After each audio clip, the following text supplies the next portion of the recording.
இந்த வீடியோவை உங்களுக்கு வழங்குவோர் மாலை முரசு செய்திகள் தொலைக்காட்சியின் படிப்போம் ஜெயிப்போம் உயர்கல்வியை தேர்ந்தெடுப்பதில் உள்ள சந்தேகங்களை தீர்க்கும் நிகழ்ச்சி தினமும் மாலை 5 மணிக்கு. வணக்கம். மாலை முரசு செய்திகளை விரிவாக பார்ப்பதற்கு முன் தலைப்புச் செய்திகளை பார்க்கலாம். வீட்டு உபயோகத்திற்கான சமையல் எரிவாயு சிலிண்டர் விலை ரூபாய் 50 உயர்வு. 803 ரூபாய்க்கு விநியோகம் செய்யப்பட்ட சிலிண்டர் ஒன்று நாளை முதல் 853 ரூபாய்க்கு விற்பனை செய்யப்படும் என பெட்ரோலியத்துறை அமைச்சர் ஹர்தீப் சிங் பூரி அறிவிப்பு.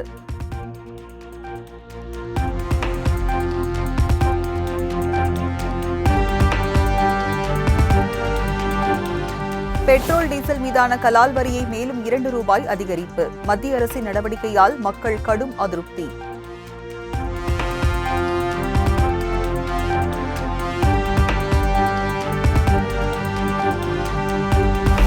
பெட்ரோல் டீசல் சில்லறை விலையில் எந்த மாற்றமும் இருக்காது. கலால் வரி 2 ரூபாய் உயர்த்தப்பட்ட நிலையில் மத்திய பெட்ரோலிய அமைச்சர் விளக்கம்.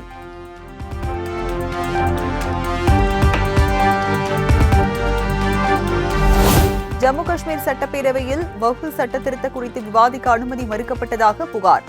தேசிய மாநாட்டு கட்சி உறுப்பினர்கள் அமளி மற்றும் தள்ளுமுள்ளுவில் ஈடுபட்டதால் பரபரப்பு.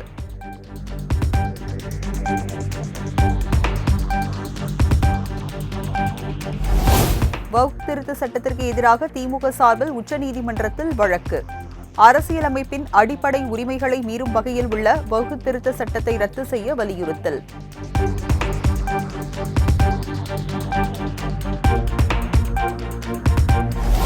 சென்னையில் நடைபெற்ற எஸ்ஆர்எம் பல்கலைக்கழக நிகழ்ச்சி மேடையில் பாஜக மாநில தலைவர் அண்ணாமலை, சீமான் உள்ளிட்டோர் பங்கேற்பு. சீமான் தமிழில் தேசியத்தை காண்கிறார், நான் தேசியத்தில் தமிழை காண்கிறேன் என அண்ணாமலை பேச்சு.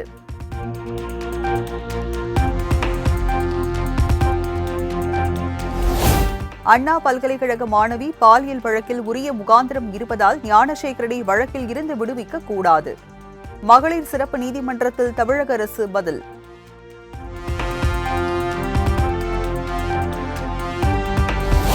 நொந்து நூடல்ஸான அதிமுக தொண்டர்கள்தான் உண்மையான தியாகிகள்.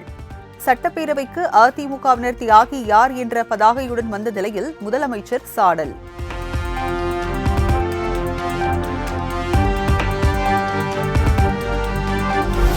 திமுக அரசால் மாணவர்கள் நொந்து நூடல்ஸ் ஆகியுள்ளார்கள் என எதிர்க்கட்சித் தலைவர் எடப்பாடி பழனிசாமி விமர்சனம். நீட் தேர்வு யார் ஆட்சியில் கொண்டுவரப்பட்டது என்றும் கேள்வி.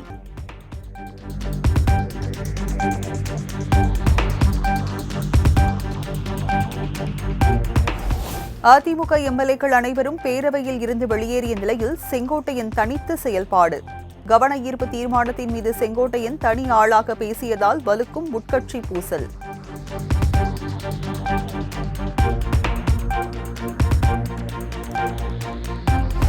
நிர்மலா சீதாராமன் செங்கோட்டையன் சந்திப்பு குறித்த கேள்விக்கு இபிஎஸ் பதிலளிக்க மறுப்பு. மக்கள் பிரச்சினை தொடர்பான கேள்வியை கேளுங்கள் என பதில்.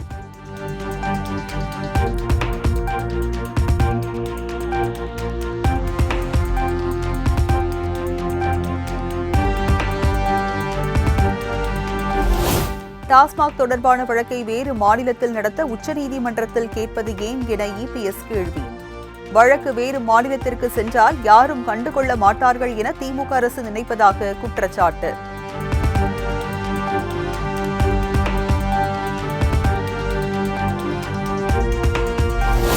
டாஸ்மாக் வழக்கை வேறு மாநிலத்திற்கு மாற்ற கோரவில்லை என சட்டத்துறை அமைச்சர் ரகுபதி மறுப்பு. உச்சநீதிமன்றத்தில் விசாரிக்க வேண்டும் என்றுதான் கோரிக்கை வைத்ததாக விளக்கம்.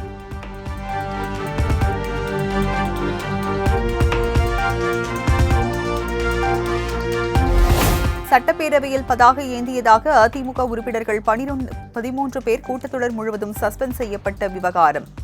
முதலமைச்சரின் கோரிக்கையை ஏற்று உத்தரவை திரும்பப் பெற்றார் சபாநாயகர் அப்பாவு.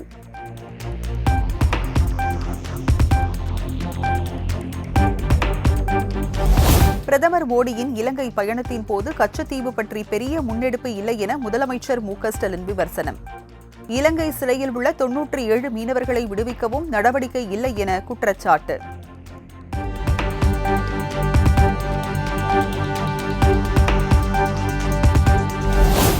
₹576 கோடி மதிப்பில் மீனவர்களுக்கு சிறப்பு திட்டம் செயல்படுத்தப்படும்.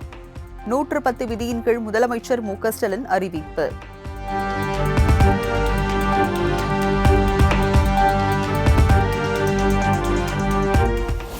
சட்டப்பேரவையில் தன்னை பேசவிடாமல் சபாநாயகர் ஒரு தலைபட்சமாக நடப்பதாக தமாக தலைவர் வேல்முருகன் குற்றச்சாட்டு. முதலமைச்சரிடம் நியாயம் கேட்க உள்ளதாகவும் பேட்டி.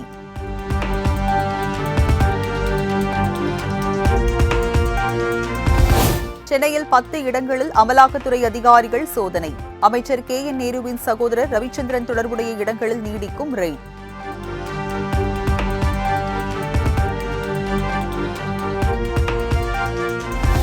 திருச்சி தில்லை நகரில் உள்ள அமைச்சர் KN நேரு வீட்டில் அமலாக்கத்துறை அதிகாரிகள் சோதனை. மத்திய துணை ராணுவ படையினர் துணையுடன் அதிகாரிகள் ஆய்வு.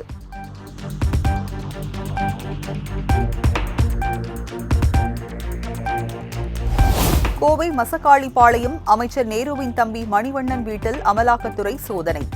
3 வாகனங்களில் வந்த அதிகாரிகள் தீவிர விசாரணை.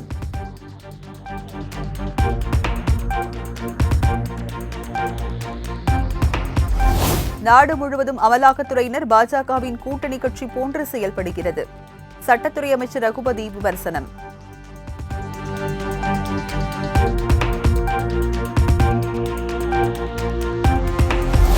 சிவாஜியின் அன்னை இல்லம் வீட்டை ஜப்தி செய்ய பிறப்பிக்கப்பட்ட உத்தரவை எதிர்த்து பிரபு தொடர்ந்த வழக்கு. அன்னை இல்லம் மீது தனக்கு எந்த உரிமையும் இல்லை என பிரமாண பத்திரம் தாக்கல் செய்ய ராம்குமாருக்கு சென்னை உயர்நீதிமன்றம் உத்தரவு.